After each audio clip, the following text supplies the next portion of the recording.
Mesdames et messieurs, bonsoir. Nous ouvrons ce journal par la lecture des titres de loi adoptés par l'Assemblée nationale. D'abord, la loi L 2015-06 portant autorisation de ratification de l'accord relatif à l'adhésion de la République de Guinée à la Société financière africaine. Et puis ce décret D 2015-100 PRG-SGG portant ratification de l'accord relatif à l'adhésion de la République de Guinée à la Société africaine. Le président de la République décrète, article 1er, ratifier l'accord relatif à l'adhésion de la République de Guinée à la Société financière africaine SFA. Article 2. Le présent décret qui prend effet à compter de sa date de signature sera enregistré et publié au journal officiel de la République. Conakry le 25 mai 2015, signé professeur Alpha Condé. Deux autres lois sont adoptées par l'Assemblée nationale et promulguées par le chef de l'État. Il s'agit d'abord de la loi L 2015-07 portant code des douanes de la République de Guinée et puis de la loi 2015-08 portant code des investissements de la République de Guinée. Ces présentes lois qui entrent en vigueur à compter de leur date de promulgation seront enregistrées et publiées au journal officiel de la République, exécutées comme loi de l'État. Conakry le 25 mai 2015, signé professeur Alpha Condé. Et puis les échos de la tournée du chef de l'État dans la région forestière. Professeur Alpha Condé était hier à Kouankan dans Macenta où il a échangé avec les sages, les femmes et les jeunes autour des sujets d'intérêt national. Le président de la République a rassuré les populations de son engagement à améliorer leurs conditions de vie. Les citoyens ont en retour exprimé leur adhésion aux actions de l'homme qui a changé l'image de leur cité lors des festivités du 2 octobre dans la région. Sanassi Keita, envoyé spécial.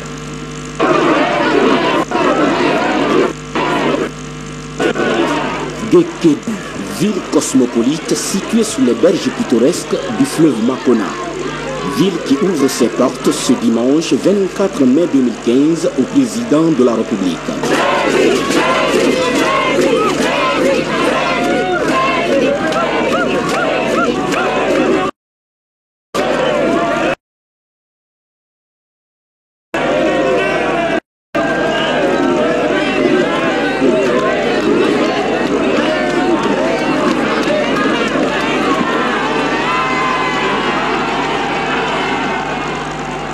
La population fortement mobilisée était là, au stade préfectoral, pour venir exprimer au professeur Alpha Condé tout son soutien dans l'accomplissement de ses ambitions de développement pour une Guinée progressiste et prospère.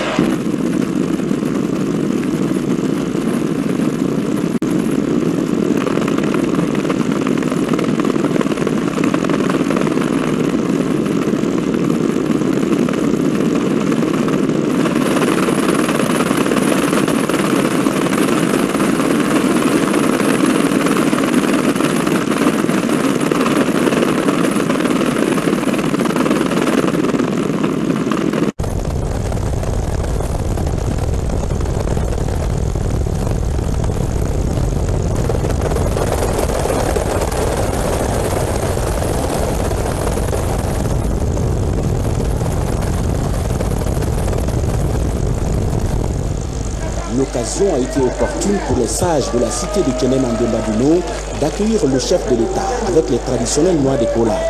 Une manière de sceller davantage le pacte de soutien avec le président Alpha Condé. Un président qui se soucie aussi des conditions de vie et de travail des jeunes et femmes de Guékédou, aujourd'hui tous présents ici. Dans son message, le chef de l'État a tout d'abord présenté ses condoléances les plus attristées à toutes les familles qui ont perdu un de leurs à cause de la maladie à virus Ebola. Compte tenu donc de l'apport de la préfecture de Guékédou dans l'économie du pays, professeur Alpha Condé rassure de sa volonté de faire en sorte que les travaux de construction de la route Kondembadou finissent vite. Nous avons commencé à vous donner la route qui se trouve au Kondembadou. Mais vous savez, le gouvernement, ça prend du temps. Mais d'ici 2 ans, ce gouvernement sera fini et vous pourrez enfin rouler sur le vrai gouvernement.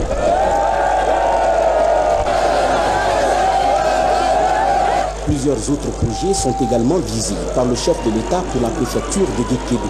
Nous allons donc réhabiliter la villa civile.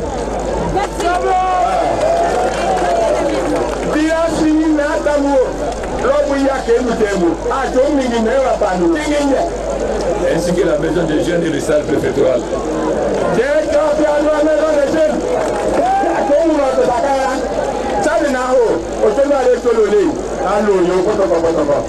Nous avons commencé à doter toutes les sous-préfectures de lampadaires. Ensuite, nous allons doter les gros districts.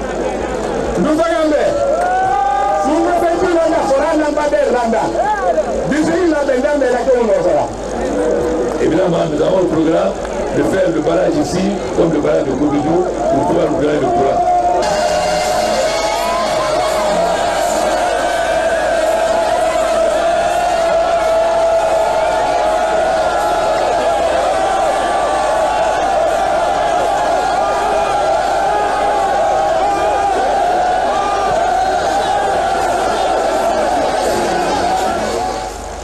Cette population de la ville de Guékidou en l'Ouest garde donc l'espoir de voir les nombreux projets évoqués par le chef de l'État se réaliser à leur plus grande satisfaction.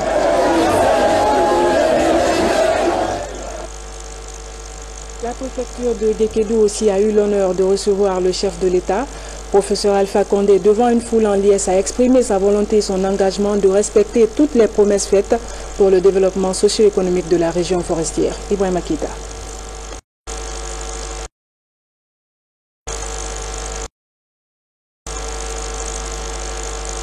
Nous sommes ici dans la sous-préfecture de Kouankan, située à 60 km de la préfecture de tutelle nationale.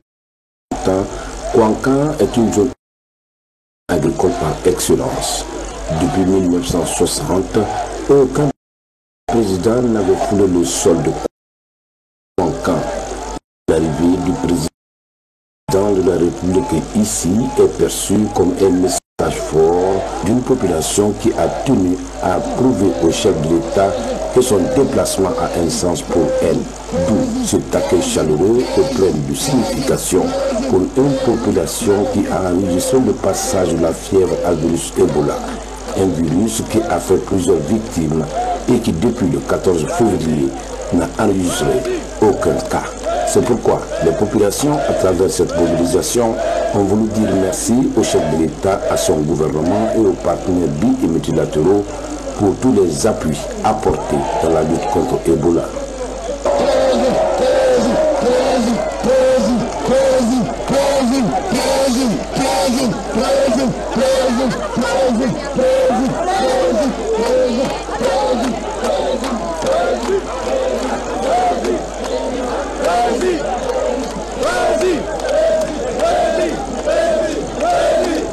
Le Sotikemo de Kouankan, dans son intervention, a remercié le président de la République, professeur Alpha Condé, pour les efforts du développement en général en Guinée et son appui au monde paysan en particulier. Pour le chef de l'État, n'eût été la maladie à virus Ebola qui a freiné l'élan du développement, la Guinée serait loin aujourd'hui. Ni allé à faire à m'appeler ni l'Imaniani, habituel de l'an. Ni itola la Imaniaka, autour du Banjerebina. Nala sonna Ibrahim. Avant de quitter Kouankan, le président de la République s'est rendu à la mosquée centrale où des prières ont été formulées pour une Guinée prospère, débarrassée complètement du virus Ebola. Après Kouankan, cap sur la préfecture de tutelle Massanta. Ici, c'est une population enthousiaste qui a souhaité la bienvenue au président de la République, professeur Alpha Condé. Avec quelques paridances, le folklore du terroir était au rendez-vous, d'où ce sourire admiratif d'un président heureux de passer quelques moments en compagnie des populations. À la base, si dans un passé récent, la préfecture de Massanta faisait face au virus Ebola, aujourd'hui, ce n'est qu'un triste souvenir, puisqu'il y a 3 mois, la fièvre hémorragique à virus Ebola est sous contrôle. C'est pourquoi d'ailleurs, le président de la République, après avoir remercié les populations de Massanta pour ses efforts de lutte, à rappeler quelques grands projets de son gouvernement. L'objectif pour le chef de l'État est de faire de la Guinée un pays où il fait bon vivre. Nous allons développer des plantations de palmiers et de verres comme ce Guipa à Djeké. Nous allons faire 10 000 hectares à Lola, 10 000 hectares à Zélokoré, 10 000 hectares à Bela, 10 000 hectares à Massanta.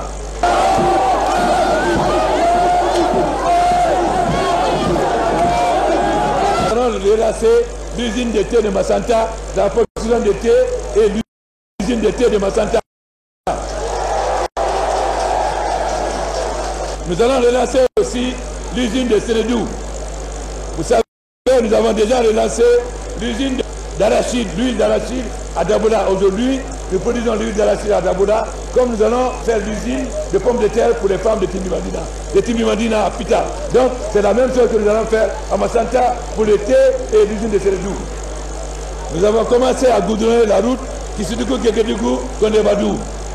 Dès la semaine prochaine, nous allons commencer à gratter la route Sérédou, Kouanka. Nous allons faire la même chose pour la route de Koyama. Des projets de rêve pour un pays vieux de près de 60 ans et qui traînait encore les pas. C'est au vu de ses ambitions de changer la Guinée que les populations ont tenu à parcourir quelques artères de la commune urbaine avec le chef de l'État. Avant de quitter Massanta pour Guéguédou, professeur Alpha Condé a rendu visite aux sages de Massanta. L'offre des traditionnels noix de cola a été le clou final du passage du chef de l'État dans la préfecture de Massanta. Le secrétaire général de l'ITU International est à Conakry. Jonas Mouber est venu échanger avec les autorités guinéennes sur la consolidation des activités de l'ITU Guinée. Il vient d'être reçu par le chef de l'État, professeur Alpha Condé. Compte rendu Alcénilis do Camara. Cette audience du président de la République, professeur Alpha Condé, avec le premier secrétaire général de l'ITU, entendait initiative pour la transparence des industries extractives, s'inscrit dans le cadre de la mise en œuvre de l'évolution de la norme internationale de la transparence des industries extractives et s'assurer de la continuité de ce travail. À cette occasion, on a échangé sur les progrès qui ont été réalisés jusqu'à présent. Et effectivement, la Guinée a réalisé beaucoup de progrès. Comme vous le savez, le pays est devenu conforme très récemment à la norme internationale de l'ITU. Donc, on veut maintenant s'assurer que ce travail continue, parce que pour que les citoyens bénéficient des ressources naturelles de ce pays, il faut qu'il y ait une très bonne gouvernance du secteur minier. Le premier secrétaire général de l'ITU promet de revenir pour rencontrer les trois parties, à savoir la société civile, les compagnies minières et l'État, afin de discuter et s'assurer davantage sur la gérance des ressources naturelles pour le bénéfice des Guinéens. Lancement ce matin du projet Nos jeunes ont du talent en Guinée, une initiative du ministre de la Jeunesse Moustapha Naïté. Ce projet devrait permettre d'identifier les vrais problèmes des jeunes de 15 à 35 ans et leurs préoccupations, des préoccupations liées notamment à l'emploi et au travail décent. Les précisions avec Rose Boutio. Jeunes ont du talent. C'est l'intitulé du projet de consultation nationale de la jeunesse en Guinée. L'initiative est une première en Afrique. Elle vise à donner directement la parole aux jeunes afin d'identifier leurs préoccupations et d'orienter les actions de la politique gouvernementale. Pour une fois en Afrique, qu'on donne la parole aux jeunes, que les jeunes eux-mêmes disent ce qu'ils veulent de leur pays, d'aujourd'hui, leurs rêves, leurs aspirations, comment ils veulent voir leur pays gouverné sur tous les plans politiques, culturels, économiques, mais aussi leur attente réelle de leur pays. Cette consultation nationale que nous lançons, nous ne disons pas dès demain que nous allons résoudre tous les problèmes des jeunes de Guinée.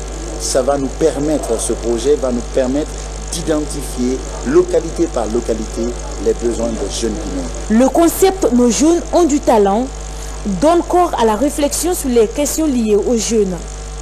Lorsque vous rencontrez un ministre de la jeunesse qui vous dit « mais moi aussi je veux faire ça », eh bien forcément il y a urgence à travailler ensemble et à dire comment nous pouvons conjuguer nos talents. Et c'est ce qui s'est passé sur cette opération-là, Nos jeunes ont du talent. Pour nous l'important c'est quoi?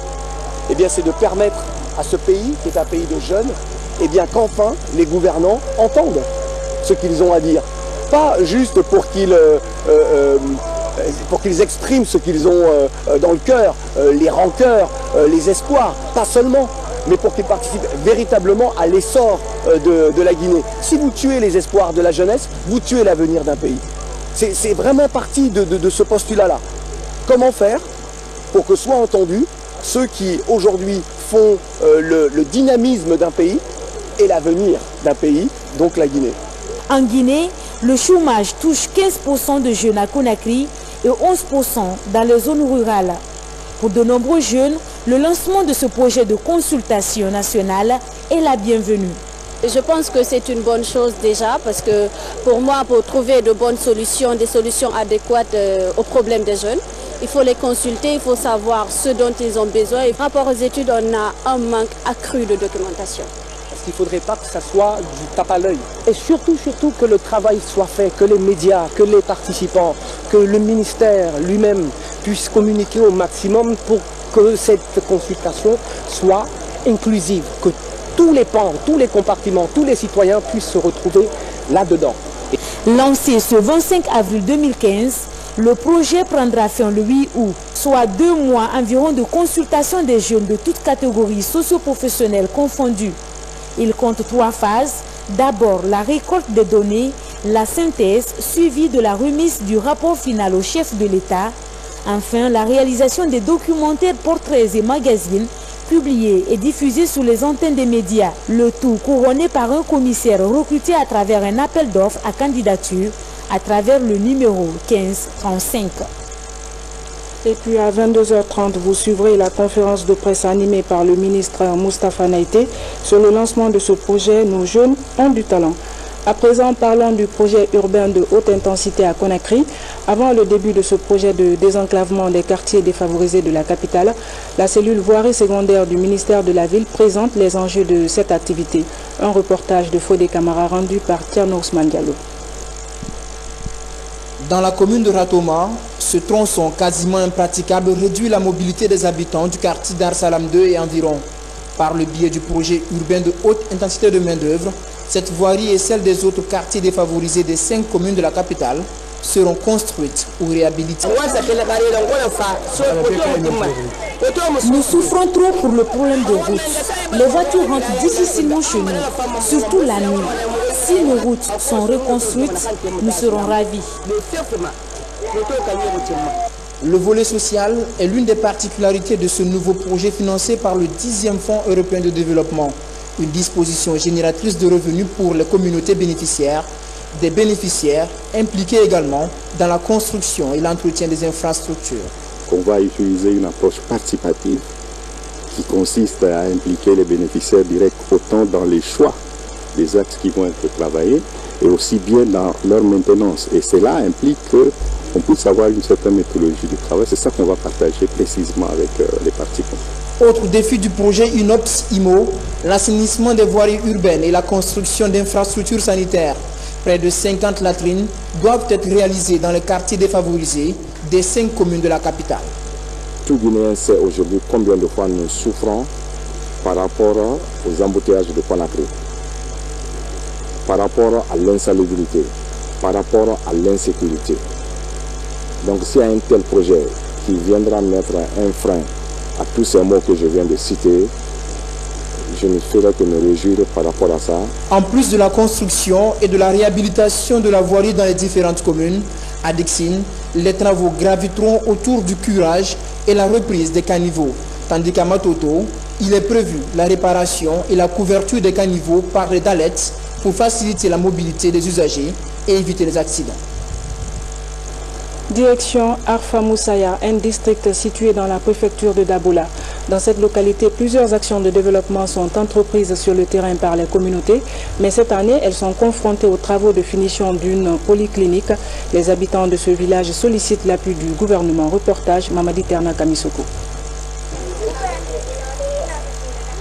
Arfa Moussaya est à 35 km du chef-lieu de la préfecture de Dabola. Jusque-là, c'est cet ancien bâtiment qui sert de centre de santé pour les 2000 habitants du district. L'infrastructure ne répond plus aux normes et la communauté a lancé un projet de construction d'une polyclinique. Les travaux sont au stade de finition, mais les habitants sont à bout de souffle.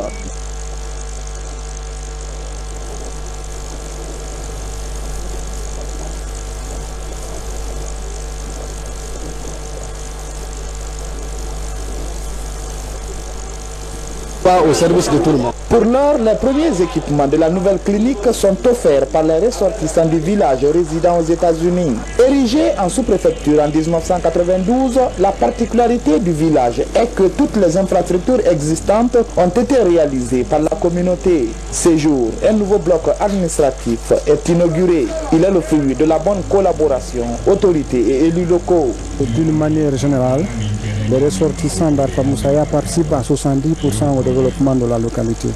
Et si je vous indique tout de suite, vous voyez le bureau du sous-préfet et du maire qui sert en même temps de logement à monsieur le sous-préfet. La permanence, la maison de jeunes qui est là, a été construite et financée par les ressortissants. Aujourd'hui, toutes les communes de Dabola doivent prendre l'exemple sur Alpha Moussaïa afin qu'on avance.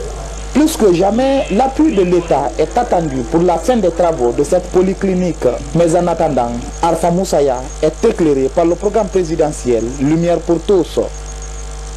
Le ministre délégué à la Défense nationale vient de boucler sa tournée dans les 4 régions militaires du pays.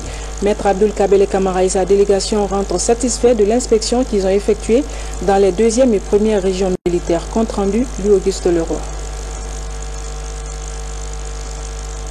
20 km à pied, ça use les souliers. Oh, qu'on est loin des petits 20 km et le ministre Abdoul Kabele Kamara nous aura fait faire plus de 1700 km. 1700 km, ça use les pneus, mais aussi ça ébranle les corps. Mais qu'à cela ne tienne, l'intérêt de la tournée aidant, à chaque étape son réconfort et son lot de satisfaction. Partout, des revues générales, des inspections minutieuses où le ministre délégué à la Défense a tenu à apprécier jusqu'au dernier bouton de guette. Partout, il a mis le doigt sur ce qui ne va pas, aussi minime que soit le détail. Il a conforté les efforts et les intelligences pour ce qui va bien. La délégation du ministre délégué à la Défense a tenu à visiter le plus petit hameau abritant un point d'appui militaire. En effet, dans ces zones frontalières, chaque PA a sa spécificité. Chaque PA a ses contingences. Chaque PA a ses problèmes particuliers. Les séances de travail avec les hommes de troupe se sont déroulées sur le mode de la bouche ouverte. Aucun phénomène n'a été occulté. Aucun aspect d'aucune question n'a été négligé. Les solutions qui pouvaient être édictées, d'autres nécessitant d'être montées à des niveaux supérieurs, le seront rapidement en vue de leur trouver l'issue la plus heureuse possible afin qu'on n'en parle plus dans une logique d'éternel recommencement. Ainsi, parlant au nom du chef des armées, le professeur Alpha Condé, maître Abdoul Kabele Kamara insistera sur le caractère de durabilité et de profondeur de toutes les réalisations dans le cadre du programme de changement. À présent, je reçois sur ce plateau M. Yamoussa Sidibé, directeur général de la RTG Koloma, pour la lecture d'une importante lettre émanant du chef de l'État, professeur Alpha Condé. Bonsoir Yamoussa. Bonsoir Adel Kamara. Le président de la République à Monsieur le Premier ministre, chef du gouvernement, Monsieur le ministre d'État, ministre de la Justice, Monsieur le ministre d'État, ministre secrétaire général de la présidence de la République, Monsieur le Premier ministre, Messieurs les ministres d'État, suite aux contradictions nées de la publication du chronogramme des élections et au blocage du dialogue politique, j'ai reçu le vendredi 8 mai 2015 la représentante de la majorité et le mercredi 20 mai 2015 le chef de file de l'opposition. J'ai écouté et pris en compte les arguments et opinions des deux personnalités. Je vous adresse la présente pour vous instruire d'appeler autour du gouvernement les deux groupes politiques afin que des solutions acceptables et conformes à la loi soient trouvées, et cela dans le souci de favoriser l'organisation des élections présidentielles et communales transparentes et équitables. De mon entretien avec les deux parties, après consultation d'autres entités intéressées par l'organisation des élections, je souhaite qu'un dialogue soit organisé dans les meilleurs délais. Ce dialogue pourrait porter, entre autres, sur les préoccupations suivantes. La préoccupation selon laquelle les organes non élus des collectivités locales ne doivent constituer ni un frein à la transparence, ni un handicap à l'équité du processus électoral. La facilitation des échanges d'informations entre les partis politiques, le gouvernement et la CENI sur le processus électoral sans enfreindre à l'indépendance que la loi confère à cette dernière.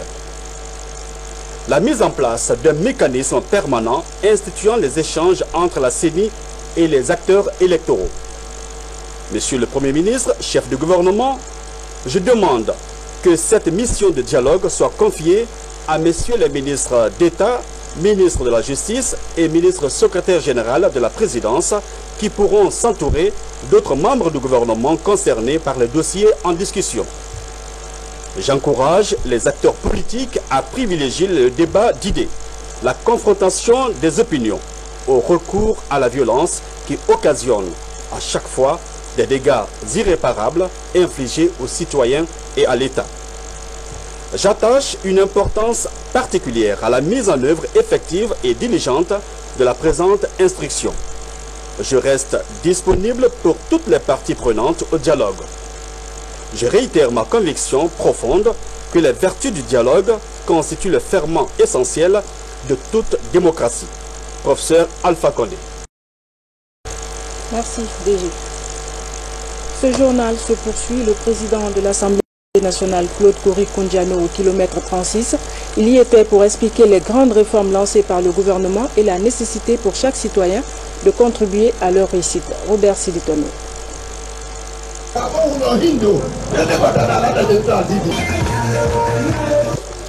Voilà ce qu'a réservé les populations du kilomètre 36 au président de l'Assemblée nationale et à sa suite. Une mobilisation pour exprimer leur soutien aux idéaux de changement prônés par les autorités. Nous restons convaincus que cette visite renforce les bases de nos relations ainsi que l'attention que vous portez sur votre famille originale. Nous voulons, à travers cette mobilisation, passer notre message de soutien inconditionnel à votre personne et à celle du président de la République de Guinée, le professeur Alpha Condé, chef de l'État. La prochaine élection présidentielle qui se profile à l'horizon sera la preuve matérielle de ce soutien sans faute. À la tête d'une forte délégation parlementaire, l'honorable Claude Kory-Kondiano a livré le message de paix et de l'unité nationale. Il a ensuite saisi l'occasion pour appeler ces populations à redoubler la vigilance en vue d'éradiquer la maladie à virus Ebola. Si je suis revenu aujourd'hui vers eux avec beaucoup de retard, c'est tout simplement pour les remercier. Bon, je ne dois pas taire le sentiment qui m'habite, le sentiment vraiment de reconnaissance vis-à-vis de cette population qui, à la longue, a fini par écouter les conseils que j'ai toujours donnés, à savoir que c'est unis qui peuvent être forts, mais divisés, ils sont très faibles. Le président de l'institution parlementaire demande à ces populations de se faire recenser en vue de jouer leur droit de citoyenneté lors des prochaines échéances électorales. Les femmes du marché Avaria soutiennent le président de la République pour sa réélection en octobre 2015. Elles l'ont réaffirmé au cours d'un meeting organisé récemment dans la ville des Agrumes. Reportage Nabi Kamara. Les femmes du marché Avaria à Kindia soutiennent le professeur Alpha Condé et son projet de société. Plusieurs associations féminines de la commune urbaine de Kindia étaient invitées à cette fête de reconnaissance aux efforts du président Alpha Condé dans le changement de la Guinée pour une vie meilleure de ses fils. Général Alpha Condé n'a fait alako nyama ka siga yare ma nyama ka ba ka tso aboro yi Guinée na kam birin na la Guinée abirin ka ba ka tso aboro yi abirin ka fekeren so. C'est le ministre de l'énergie et de l'hydraulique qui a présidé cette cérémonie de soutien des femmes de Avaria à Kindia au chef de l'État. Au nom du parti RPG Arc-en-Ciel, le député uninominal de Kindia à l'Assemblée nationale et parrain de la manifestation a rassuré les femmes de Avaria de la détermination du professeur Alpha Condé à faire de notre Guinée un pays émergent. La dernière instruction du chef de l'État, c'est que tous les enfants de Kindia doivent se donner la main pour aller dans le même sens le développement de la préfecture. Parce que quand on est unis, ça aboutit à un développement. Le développement suppose que les ensembles sont dans le même panier et que les idées se renforcent conséquemment. La fête des femmes du marché Avaria à Kindia a été animée par Petit Camara, l'artiste talentueux à la voix d'or qui fait actuellement la une sur le plan musical en Guinée. Le ministre de la Coopération internationale au contact avec les populations de Kankan, Dr Koutoubou Moustapha Sano, est allé remercier les citoyens de Nabaya pour leur mobilisation lors de la visite du chef de l'État dans la localité. Dr Koutoubou Moustapha Sano a mis l'occasion à profit pour inviter les citoyens de Nabaya à se faire recenser pour participer à l'élection présidentielle du 11 octobre prochain. Nous y reviendrons. Dans la ville des Agrumes, le député uninominal de la ville s'active dans la sensibilisation contre Ebola et la préservation de la paix. Demba Fadiga était récemment à Kindia, comme vous le voyez en image. Il a exhorté les populations à resserrer les rangs pour la réélection du professeur Alpha Condé. Avant de quitter Kindia, Demba Fadiga a offert un bus aux personnes handicapées qu'une de nos équipes de reportage avait rencontré. L'on se souvient, le 26 mai 2009, l'opposant politique Bamamadou décédait dans une clinique française. Il était le président du parti L'Union pour la Nouvelle République, UNR, fusionné en UPGC, Union pour le Progrès et le Renouveau. Pour commémorer les 6 ans de sa disparition, des sympathisants de l'ancien fonctionnaire de la Banque mondiale continuent d'immortaliser ses œuvres. Son portrait avec Mikini Moussa Kamara, Mamadi Terna Kamisoko. Après la disparition de Mamadou Boïba, ancien président de l'Union pour la Nouvelle République UNR, membres du gouvernement et de l'opposition rendent hommage à ces grands leaders politiques. Né à Boké en 1930 et originaire de la préfecture de Denguiraï, Bamamadou a obtenu sa licence de mathématiques à la faculté de Rennes en France. Il a été élu président et porte-parole de la coordination de l'opposition démocratique CODEM de 1995 à 2001. Je garde un bon souvenir du doyen Bamamadou, comme on l'appelle affectueusement, parce que tout simplement, quand il a créé le parti, nous avons créé ensemble, nous on était jeunes. En ce moment, il y avait lui, le professeur Alpha, il y avait Siradjou et il y avait Jean-Marie Doré. C'était les principaux acteurs politiques, évidemment en dehors du président qui détenait le pouvoir. Donc quand il y a l'anniversaire de son décès, c'est un devoir pour nous de participer et de nous rappeler à de bons souvenirs, parce qu'on a fait beaucoup de choses, c'est eux. Quand je dis c'est lui et le professeur et avec Siradjou, c'est eux qui nous ont tenu nos premiers pas en politique. Son combat, ça a été de toujours réunir les gens. Et nous avons toujours en nous l'envie de poursuivre et l'envie de continuer son œuvre d'unité nationale, parce qu'on ne peut pas créer, on ne peut pas vivre, on ne peut pas faire de la Guinée sans que tous les fils de la Guinée soient ensemble. Le défunt a laissé derrière lui une veuve et 2 enfants. En 1991, il a créé son parti, l'Union pour la Nouvelle République, qui avait ses bases électorales dans plusieurs villes comme Dinguiraï, Pita, Mamou, Télémélé, Dalaba et une partie de Conakry. Sa principale vocation était de conquérir le pouvoir par la voie des urnes. Quand il est tombé malade, c'est avec moi qu'il a quitté Conakry pour aller en France et se faire soigner. Et donc on est arrivé là-bas en janvier 2009. Il a été hospitalisé en février 2009 et il est décédé en mai. Donc je dirais que j'ai passé ces derniers moments avec lui. Et ce que je peux dire, c'est qu'il était très soucieux de ses sympathisants. Il a voulu vraiment revenir en Guinée et mourir ici. Le bon Dieu ne l'a pas permis. Et on l'a ramené donc en mai 2009 pour qu'il soit inhumé à Dinguiraï, notre village natal. Feu Bamamadou a participé à la création de la monnaie guinéenne.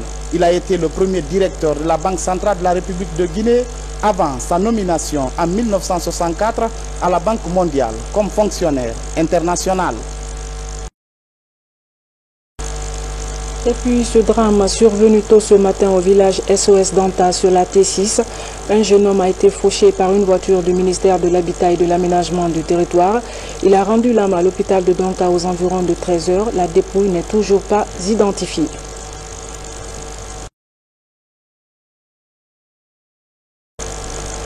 Voilà, mesdames et messieurs, c'est la fin de ce journal. Merci à vous de l'avoir suivi. Bonne suite de programmes télévisés. Bonsoir et à demain.